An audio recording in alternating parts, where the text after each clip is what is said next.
สวัสดีค่ะพิมพ์ใจเพชรพลานชัยค่ะเสาร์วันที่19 มิถุนายน 69ค่ะมือว่านนี่ก็เป็นงานขึ้นบ้านใหม่ของลูกสาวค่ะสีแกงเห็ดค่ะใส่น้ำยานั่งจักหน่อยค่ะพริกแห้งหอมแดงตะไคร้ค่ะ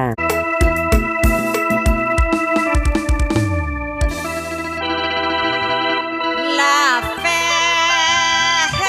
นจะมาหรือไม่หรือจะลืมพิมพ์ใจ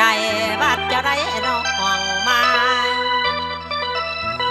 เบิดความรักอะไรตัดสวัสดขาดสิ้นจดหมายน้อยบอกข่าวและขอแฟนอย่าเฝ้าเปิดนายพิมพ์ใจพวงมาลัยแฟนใส่ความบ่เคยเขื่อนและเคยเจียนใจคิดถึงหน้าบ่เป็นกาเลม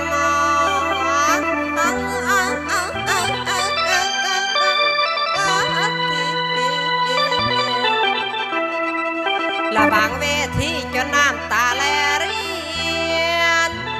อดน้อยใจว่าไรแฟนเหนื่อยเจ้าสร้างลืมละเมื่อได้ฟังเครื่องละเมื่อได้ฟังเครื่องพิมพ์คนเบิ่งน่าจดหมาย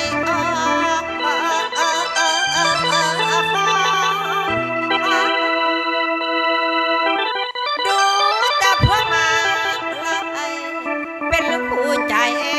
อ่อนเมื่อยาม